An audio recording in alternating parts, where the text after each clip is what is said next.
첫 번째 키워드 1호 행정명령입니다. 기사같이 볼까요? 이 대통령 1호 행정명령, 비상경제 TF 즉각 가동했다라는 거죠. 이재명 대통령이 당선 전부터 계속 얘기했었던 이 비상경제 TF 취임 첫날 1호 행정명령으로 즉각 가동을 했다라는 겁니다. 그 모습 같이 보고 오실까요? 민생 회복과 경제 살리기부터 시작하겠습니다. 불황과 일전을 치른다는 각오로 비상경제 대응 TF를 곧바로 지금 즉시 가동하겠습니다.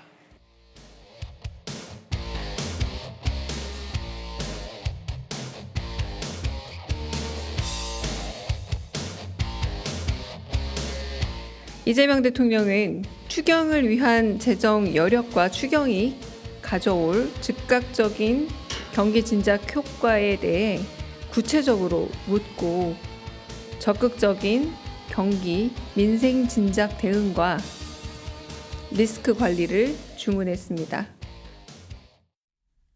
네, 직접 보셨죠. 일단 비상경제 TF 회의를 직접 열었습니다. 1호 행정명령을 즉각 열고 그리고 여기에서 무슨 얘기를 했느냐? 추경 얘기를 했다라는 거예요. 근데 박수현 의원님, 일단 취임한 첫날 TF 회의를 직접 여는 것도 좀 이례적이긴 한데 거기에서 첫날부터 바로 지금 추경에 착수를 하는 건가요? 그렇습니다. 지금 이번 그 대선의 두 가지 키워드가 이재명 대통령과 민주당의 입장에서는 내란 종식과 위기 극복이라고 하는 키워드를 가지고 치렀지 않습니까? 네. 내란 극복을 첫날부터 대통령이 직접 무엇을 지시하고 할 수 있는 일은 아닙니다. 그것은 국회에서 특검법의 처리나 정상적인 절차대로 진행을 하면 될 일이고 대통령이 정말 관심을 가지고 실력과 성과를 보여줘야 될 것이 바로 이 민생 살리기, 경제 살리기 아니겠습니까? 지금 전체적으로 나라의 경제가 올해 2025년도 경제 성장률이 KDI가 애초에 1.6%를 예상했다가 0.8%로 반토막 예측했고 또 이것을 실제 한국은행마저도 0.8%로 예측을 했어요. 이렇게 어려운 일이고요. 또 자영업자 소상공인들의 이 폐점률이 굉장히 좀 높은 상황입니다. 한마디로 비상 상황입니다. 실제적으로 이것을 빨리 챙겨내야 되는 그런 기대를 안고 있는 대통령이고요. 또 첫날 이런 것들을 실제로 가동을 함으로써 국민에게 드리는 상징성과 또 안심이라고 하는 심리적 요인이 있거든요. 네. 이런 것들은 뭐 기획되고 사실은 이런 어떤 메시지를 전달하기 위한 회의라고도 볼 수 있고 실제적으로 이곳에서 지금 말씀하신 대로 캠페인 기간 내내 이야기가 돼 왔던 이 추경이라고 하는 문제, 이 문제를 실질적으로 뭐 합의가 된 것이기 때문에 거의 즉각적으로 할 수 있는 일들인데 하여튼 이로써 대통령의 민생 경제 살리기에 대한 실질적인 조치와 그다음에 형식적인 메시지로도 강한 의미를 국민에게 전달하고 있다 이렇게 보면 되겠습니다. 네. 지금 말씀은 그 전에 당선 전서부터도 계속 얘기를 해왔었던 게 민생경제 회복, 민생경제 위기 극복을 얘기를 해왔었고 그 일환 차원에서 얘기했었던 것처럼 강력하게 이걸 살리겠다라는 메시지를 준 거 아니겠느냐라는 말씀이에요. 그런데 이 회의에서 추경 얘기도 나왔습니다만 또 눈길이 가는 게 다음 기사 볼까요? 네. 이 비상경제 TF 실무자한테 개인 폰 번호를 전달했다라는 겁니다. 주면서 한 얘기 정책 적극 제안하십시오 라고 얘기를 했다라는 거예요. 근데 보통 이게 김성태 의원님 대통령실에 근무를 하면 내 개인 폰도 있지만 또 업무폰이 사실 나오잖아요. 근데 업무폰 번호, 대통령도 업무폰이 있는데 업무폰 번호가 아니라 개인 폰 번호를 줬다. 그러면서 정책 적극적으로 제안하세요 라고 얘기를 했다라는 거 이거 어떻게 보십니까? 대통령께서는 뭐 직접적인 소통을 중시하겠다. 실질적으로 저분이 이제 성남시장이나 경기 도지사 시절에 주무관이라든지 또 사무관 이런 좀 책임자급의 그 목소리를 대단히 중시했다는 거거든요. 그러니까 위에 간부들은 어떻게 보면 지시사항에만 그냥 치중하고 틀에 박히는 어떤 그런 그 운영 방식인데 대려 실무나 사무관 이쪽에서는 그냥 아주 창의적인 어떤 판단들이 나오고 그 판단들이 위로 올라가는 과정 속에서 전부 또 묵살 내지는 또 무시되는 경우가 많으니까 실무 차원 니네들 당신들이 꼭 반영하고 싶고 개선하고 싶은 사항이 있으면은 나에게 직접 전화를 올리라. 그래서 가르쳐 준 거예요. 저는 대단히 뭐 직접적인 소통을 중시하는 뭐 그런 이재명 대통령의 인사 스타일이면서도 뭐 저는 특히 이재명 대통령의 1호 그런 행정명령 이 비상경제 TF가 네. 실질적으로 그러니까 탁상 공론이 아닌 현장에서 겪는 서민들의 그리고 소상공인 자영업자 중소기업의 그 애로 고충을 어떻게 보면은 가감없이 그대로 듣겠다. 뭐 그런 뭐 전 좋은 저는 판단이라고 봐요. 네, 박수현 의원님 짧게. 예, 지금 김성태 의원님께서 이제 말씀을 해주셨는데 저는 실제로 이걸 경험을 해본 사람으로 좀 말씀을 잠깐 네. 드리면 뭐 문재인 전 청와대의 수석비서관을 했고 이번에는 이재명 선대위에 그 총괄 선대 본부장들이 들어있는 후보와 직접 같이 들어있는 몇 명이 들어있는 방이 있어요, 텔방이. 근데 저는 깜짝 놀란 게 이번에 새로운 경험을 했는데 후보가 네. 직접 자기 개인 전화로 온 전 국민들의 제안 같은 것들을 그 방에 바로 복사를 해서 올리고 이거에 대해 검토 보고해 주기 바랍니다라고 하는 아주 실무형 업무 지시를 굉장히 많이 하고 즉각 거기에 조치가 이루어지고 보고가 이루어지더라고요. 그래서 네. 속도가 굉장히 빠르고 정확하고 김성태 의원님 말씀대로 중간에 어떤 당연히 절차를 거쳐야 될 과정도 있지만 이런 것들은 직접 결정이 빠르고 검토가 빠르고 이런 것에서 아주 실용적인 어떤 그 효율성이 굉장히 높은 경험을 했거든요. 그래서 네. 아마 그런데 익숙해져 있는 자치단체장 출신이라 아마 그런 역할을 아마 이렇게 이런 과정들을 통해서 하는 것으로 보입니다. 네. 저게 또 하나의 또 함정이 있어요. 네. 그러니까 좀 실무적인 의견을 존중하면서 그걸 자신이 어떤 자신의 마인드로 이렇게 만드는 과정도 있으면서 한편으로는 간부들 네. 일하지 않는 간부들에게 상당히 그 압박이 견제 수단이면서도 압박 수단이 되는 겁니다. 그거는 경기도 가해 공무원들 저 아는 사람들도 그렇고, 네. 뭐 언제 의원님 언젠가 보니까 밑에서 치어 올라오는데 나 한장하겠더라고. 그게 이제 쉽게 말하면 이재명 지금 현재 대통령의 인사 스타일이에요. 위에 사람들도 움직이지 않게끔 그걸 그냥 방치하지 않는 스타일. 밑에서 올라오니. 지금 말씀이 굉장히 중요한 얘기입니다. 사실 이재명 정부라고 얘기하면 아까 말씀드렸죠. 실용 외교, 실용주의적인 정부를 지금 표방을 하고 있다라는 건데 그런 차원에서 실질적으로 일하는 스타일도 실무자한테 개인 폰으로 번호를 전달한 게 이게 그냥 준 게 아니라 실제로 아까 말씀 중에 나왔죠. 이번 대선 치르면서도 단톡방에서 바로바로 자기한테 얘기해온 들어온 뭐 어떤 이 아이디어 정책 같은 거 요거 한번 점검해 보세요라고 얘기하고 직접 다이렉트로 얘기를 하더라라는 겁니다. 그래서 하신 말씀이 이게 지금 TF가 항상 만들어지는 간판만 있는 TF 말고 탁상 공론 말고 실질적으로 운영이 되는 역할을 하는 TF여야 된다라는 말씀도 좀 같이 주셨습니다. 네. 지금 이 경제 제대로 한번 살려보겠다라고 해서 비상경제 TF 즉각 가동을 했다라는 건데 이게 지금 저희가 1호 행정명령이다라고 말씀을 드렸죠. 근데 비상경제 TF 한다고 했었으니까 라고 생각할 수 있는데 어떻게 보면 진짜 지시는 이거 아니야 라는 얘기도 나옵니다. 그게 뭐냐? 다음 기사 볼까요? 세계일보입니다.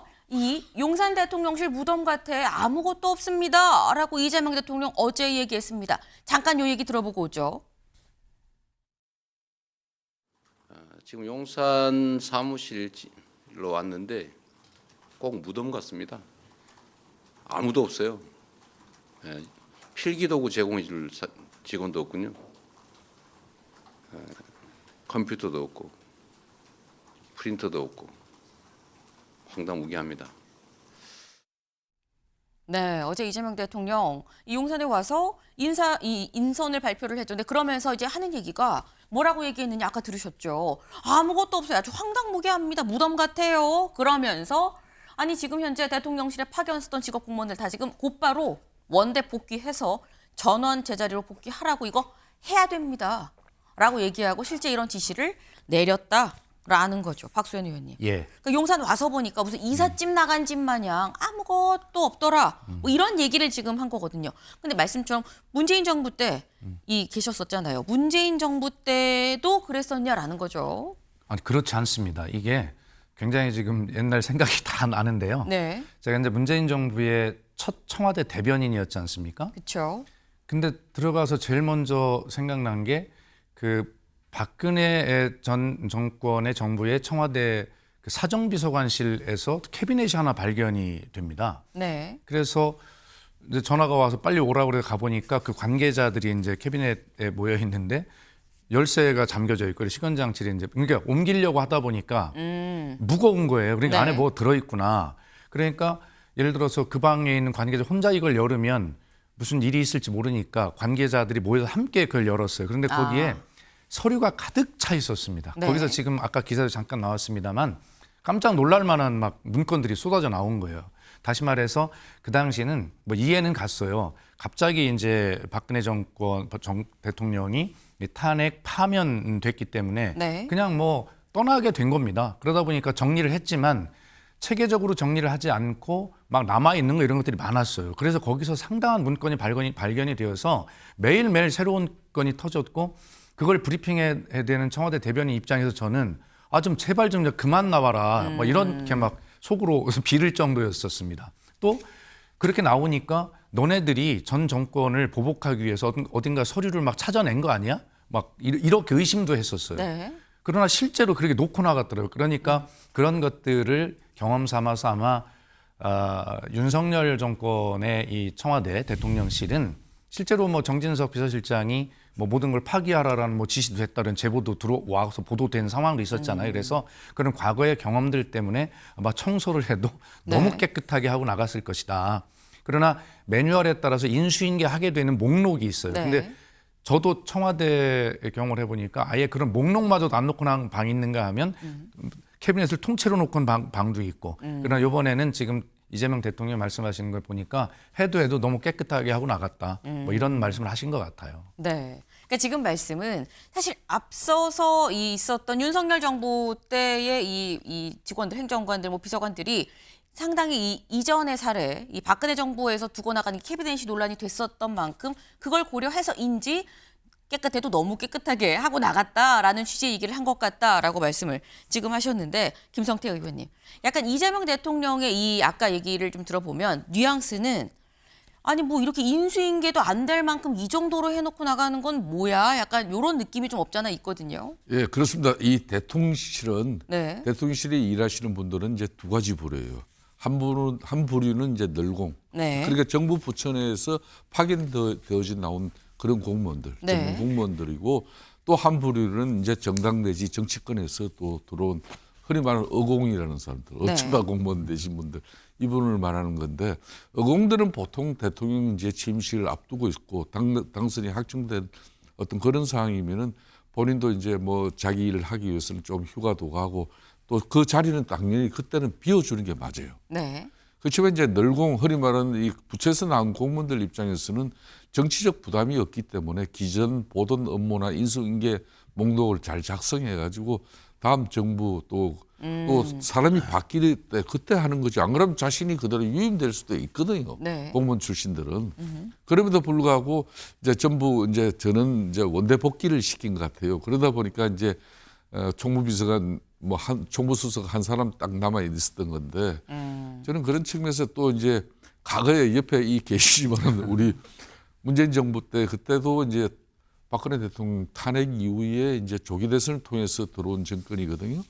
그때 들어오자마자 뭐 아주 뭐 큰 그냥 뭐 정말 뭐 큰 정보 덩어리를 뭐 끄집어내가지고 그걸로 가지고 엄청난 이제 언론 그리고 또 정치적으로도 그게 또 큰 문제가 되고 또 관련자 처벌도 많이 받았어요. 네. 그게 흔히 말하는 삼성그룹 경영권 그런 성계 지원 방안 그리고 이제 문화예술계 블랙리스트 이 관련자들 전부 다 책임 처벌 다 받았습니다. 심지어 저기 삼성의 이제 이재용 회장 같은 경우도 이걸로 결정적인 처벌을 받게 되는 거죠. 그런 만큼 이제 지금 정진석 비서실장은 너무 깔끔하게 치운 것 같아요. 정치적 오해를 이제 없애겠다. 네, 정치적 오해를 불러일으키지 않도록 좀 깔끔하게 해놓고 나간 거 아니겠느냐라는 말씀을 지금 하셨어요. 근데 다만 어제 김유정 대변인도 이렇게 얘기를 했죠. 취임식 첫날 대통령실이 거의 물리적인 업무가 불가능한 그런 상태 아니냐. 인수인계는커녕 사용 가능한 인터넷망, 연필도 책상 위에 놓여 있지 않았다. 아무것도 없었다. 뭘 할 수 있게끔 그래도 해놓고 가야 되는 거 아니냐라는 취지의 지적이에요. 그런데 여기에 대해서 다음 기사를 좀 볼까요? 네.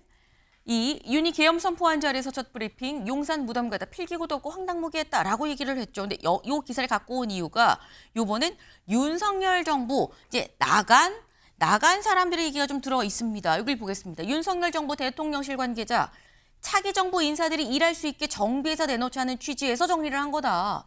지저분한 개인 파일들을 지우고 업무를 할 수 있도록 치워두고 온 게 상식 아닙니까? 의도적으로 일을 못하게 만들었다는 건 억측입니다. 라고 얘기를 하고요. 그리고 뭐 이런 수석비서관실사나 사무실에 집기 사무용품 다 그대로 있었거든요. 라는 얘기를 또 합니다. 또 다른 관계자 뭐라고 얘기하냐. 대통령실 집무실 안에 있는 그 PC, 이 컴퓨터는 새 대통령이 오면 거기에 맞게 원래 총무비서관실이 구비를 별도로 하고 있기 때문에 그건 그냥 그래서 지우고 온 거다. 조직적인 증거 인멸, 파쇄 지시 이런 거 없었다라고 또 얘기를 합니다. 박수현 의원님. 예, 그 말도 이해가 가고 또 당연히 그렇게 해야 되는 것인데요. 저희들이 드리는 말씀은 방을 뭐 먼지 하나 없이 깨끗하게 치우더라도 그 방의 업무는 이런 것이다. 예를 들어 대변인실 같으면 네. 그러니까 어제 강유정 대변인 저한테 전화 왔더라고요. 당황해서 어떻게 해야 됩니까라고. 아하. 제가 이제 자세히 일러주긴 했는데 네. 이 다 치우고 가더라도 이 한 권의 책은 남겨놓고 가야 됩니다. 그게 매뉴얼 뭐냐면 그 방의 인수인계. 매뉴얼 북입니다. 네. 그래서 거기에 이 대변인실의 업무는 이러이러한 것이 있었고 우리는 이렇게 했다라고 하는 것들을 그 매뉴얼 한 권씩은 남겨놓고 그 핵심이죠. 거기에 연필이니 컴퓨터, 저런 건 다 치우고 가야죠. 뭐 그런 이야기를 이제 한 것입니다. 그래서 업무 인수인계가 정확하게 이런 조기 대선의 경우에 또 파면된 정부의 경우에 사실 그럴 경황이 없지요. 그럴 또 의지도 안 생기고 그러다 보니까 이런 정확한 매뉴얼 인수인계가 제대로 안 됐다라고 하는 그런 뜻이 포함되어 있습니다. 네. 그렇지만 이제 오늘 네. 어제 이제 대통령께서 1호 행정명령 그러니까 비상경제 TF를 구성해서 이는 국가적인 전체적인 경제 위기를 극복하는 그런 TF지만은 네. 대통령실 안에 1호 명령을 또 어제 지시를 했어요. 그게 네. 다른 내용이 아니고 바로 전임 공무원들 파견 복귀 명령. 그러니까 네. 다시 용산에 원래 나와서 근무했던 사람은 부처로 돌아갔더라도 그분들은 그대로 다시 오늘 아침부터 용산으로 출근해라. 복귀 명령을 어제 내렸죠. 그렇기 때문에 이제 저 문제는 뭐 원래 그래요. 뭐 일반 가정사도 보면은 새 집에 이사 들어가면은 원래 썰렁해 보이고 아무것도 없어 보이지만은 사실상 있을 거는 다 있거든요. 있는데 이제 본인 걸 채워 넣어야죠 거기서. 그런 정도인데 어제 아무튼 뭐 급하게 대통령실 들어가 보니까 썰렁해 보인 그런 걸 이제 저런 여러 가지 행태로 표현이 되는 것 같아요. 큰 문제는 아닙니다, 이거. 네, 뭐 큰 문제 아닙니다라고 말씀하셨어요. 말씀처럼 어제 이재명 대통령이 원대 복귀 지시를 내렸죠. 그래서 아마 오늘부터는 네, 정상 이 해당 출근해요. 공무원들 다 이제 이 대통령실로 또 출근을 할 거다라는 겁니다. 네. 근데 이 어제 이 실제로 원대 복귀도 지시를 하고 비상경제 TF도 행정명령 1호로 해서 열고 쭉 지금 속도를 내고 있죠. 그리고 오늘은 또 뭐가 있느냐? 잠시 뒤에 첫 국무회의가 열립니다. 지금 이 이재명 정부 들어서 취임하고 오늘 둘째 날이죠. 바로 국무회의를 열 거다라는 거예요. 뭐 국정 연속성의 중요성, 공직기강 확립 이런 얘기하지 않겠느냐라는 건데 사실 이건 어떻게 보면 굉장히 좀 원론적인 얘기일 수 있는데 여기에서 박수현 의원님, 예. 오늘 이재명 대통령 첫 국무회의에서 무슨 얘기를 할까요? 돌아보면 문재인 전 대통령과 똑같은 상황인데요. 그러니까 박근혜 정부의 국무위원들과 함께 회의를 하는 거지 않습니까? 그쵸. 윤석열 정부의 국무위원들과 대통령만 바뀌어서 하게 된 회의죠. 굉장히 상상만 해도 어색하지 않습니까? 표정들이 굉장히 무겁죠. 예, 어색하. 그때 문재인 전 대통령이 하셨던 말씀이 지금도 정확히 기억이 나는데 네.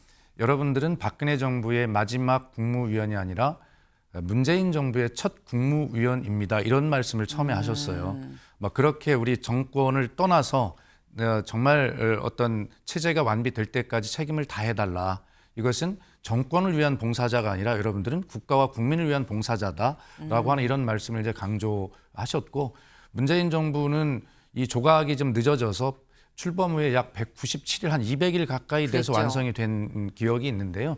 아마 그런 것들을 경험 삼아서 이재명 정부는 실용을 강조하고 있느니만큼 지금 아까 이제 앵커께서 말씀하신 대로 국무총리와 뭐 비서실장부터 벌써 이제 쭉쭉 인사가 났죠. 인사들을 하고 있잖아요. 네. 이렇게 바로 일할 수 있는 그런 사람들을 중심으로 성과를 내도록 그렇게 이제 빨리 속도를 낼 가능성이 있는데 어쨌든 그때까지는 윤석열 정권의 국무위원들과 함께 국무회의를 해야 되는 뭐 그쵸. 이런 상황이 있는 것입니다. 네. 지금 말씀처럼 윤석열 전 대통령이 임명한 장관들과 이재명 대통령이 오늘 한 자리에 모여서 국무회의를 한다라는 거죠.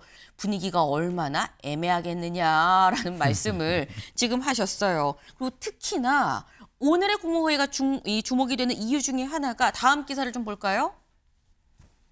윤 정부 국무위원 전원 사이 박성재만 빼고 모두 반려됐다. 사실 오늘 국무회의가 있기 전에 이재명 대통령이 당선되고 바로 이 현재 윤석열 정부에서의 장관들 모두 일괄 사표를 제출한 거죠. 뭐 백지수표를 위임했다라는 거예요. 근데 여기에 대해서 이재명 대통령, 박성재 법무부 장관 거만 수리를 하고요. 나머지 장관들 거는 다 반려를 했다라는 겁니다. 네. 사실 이게 전원 사표를 냈는데 박성재 전 장관 거만 수리를 했다라는 게 박수현 의원님. 예. 그러니까 뭐 사실 이 박성재 장관에 대해서는 민주당에서 탄핵안도 냈고 통과를 또 시켜서 헌재로 보내기도 하긴 했어서 이해가 되긴 합니다만 그런 측면에서 이해가 되긴 합니다만 어떻게 보면 12.3 계엄 국무회의에 참석했었던 사람이 박성재 장관만인 건 아닌데라고 얘기할 수도 있거든요. 아마 이제 뭐 제가 정확히 확인은 못했습니다만 네. 지금 앵커께서 말씀하신 그러한 이제 심리적인 마지노선이라는 게 있지요. 그래서 민주당 입장에서 보면 어떤 그런 비상계엄 과정에 굉장히 깊이 관여된 당사자라고 하는 의심을 가지고 있고 실제로 정식 수사 대상인지 근데 확인을 못 하겠어요. 적어도 그런 선상에 올라 있는 수준의 국무위원이거든요. 그래서 나머지는 아까 말씀드린 대로 국가와 국민을 위한 봉사자라는 생각으로 같이 일을 하되 네. 적어도 이 박성재 장관만큼은 수사 대상 또 수사를 받아야 될 분이기 때문에 이것은 아니다. 또 내란 극복이라고 하는 그런 키워드를 가지고 공약을 가지고 집권을 한 이재명 대통령이기 때문에 적어도 박성재 장관만큼은 그럴 자격이 없다라고 하는 것을 명확하게 하는 것이고 수사 대상이라고 한다면 그런 수사 대상이 국무회의에 하지 않는 것은 또 기본 예의 아니겠나 이런 생각을 해봅니다. 좀 차원이 다른 문제다 이렇게 판단하신 것 같습니다. 네. 그러니까 지금 이 다른 뭐 이 12.3 이 계엄 국무회의에 참석했었던 다른 장관들도 있지만 일단 연루 의혹의 정도 자체가 좀 상당히 좀 차이가 있고 때문에 박성재 장관은 어떤 수사를 받아야 되는 입장이라고 우리는 보고 있다. 그래서 박성재 전 장관 거만 반려를 했다라는 건데 이런 상황에서 일단 전원 사의를 표했는데 뭐 다 반려가 됐으면 또 모르겠는데 한 명은 또 수리가 된 상태에서 이뤄지는 오늘 국무회의입니다. 오늘 국무회의 아까 뭐 애매한 분위기지 않겠느냐라는 말씀하셨는데 여기에서 김성태 의원님 어떤 얘기가 나와야 된다고 생각하십니까? 저는 이제 문재인 그때 이제 정부 들어서고 박근혜 네. 대통령 탄핵 이후에 그때도 이제 조기 대선 결과죠. 그때 같은 경우는 이제 문재인 대통령 같은 경우는 그 불편한 동거를 한 2달 가까이 했어요. 오래 했죠. 그렇지만 이제 지금 이재명 정부 같은 경우는 지금 이제 국회 입법 권력이 여대 야소입니다. 그러니까 뭐 가반 이상을 훨씬 뛰어넘는 그런 국회 의석을 가지고 있기 때문에 앞으로 이제 대통령실의 비서실장과 오늘 아마 정무수석, 민정수석 이런 대통령실 기능이 이제 재편되는 그런 인사가 오늘 확충되면은 아마 이제 장관 인선 작업이 본격화되고 그러면 그 장관 임명 동의안 제청을 갖다가 지금 현재 총리가 해야 되는데 총리 권한 대행을 하고 있는 사람이 이주호 대행이에요. 네. 그러니까 저 박성재 장관, 법무부 장관만 저렇게 제외시키고 지금 남아있는 윤석열 정부의 장관이 14명이거든요. 네. 근데 한 명만 딱 제끼고 13명은 그대로 이제 지금은 사표 수리를 반려를 해놨어요. 네. 그 이유는 국무회의법이 이게 11명 이상이 돼야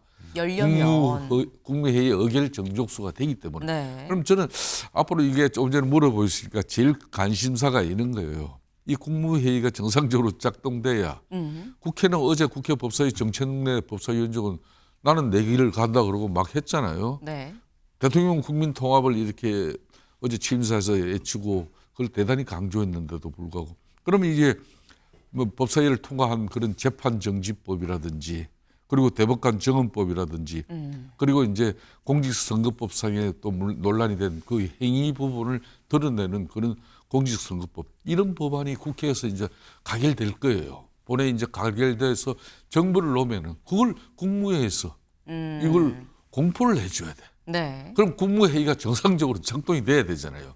사실상 그렇기 때문에도 저는 저 국무회의를 이재명 대통령이 아직 자기 장관이 한 명도 없는데도 불구하고 이걸 바로 지금 가는 거는 그런 의미도 있고 그렇지만 이제 국정의 연속성이라든지 또 이런 공직기강 확립을 위한 이 정부가 심이 있어서는 안 된다는 그런 관점에서 가는 거지만은 하여튼 이제 저는 이제 가령 공직선거법이나 대법관 정원법 이런 재판 중심 이게 넘어왔을 때 윤석열 정부 장관들 어떻게 할지 그게 참 제 관심사예요. 저는 네. 개인적으로. 지금 말씀은 오늘 당장 있을 국무회의 말고 사실 곧 넘어올 걸로 추정이 된다라고 말씀하시면서 각종 국민의힘이 반대하지만 민주당에선 또 이 주장을 하는 강행 처리할 걸로 예상이 되는 각종 법안들이 넘어오면 그럼 윤석열 정부 때 임명된 장관들은 어떻게 하냐, 그 분위기 어떻게 할 거냐 이런 말씀을 또 하셨어요. 일단 오늘 첫 분위기를 좀 봐야 될 것 같습니다.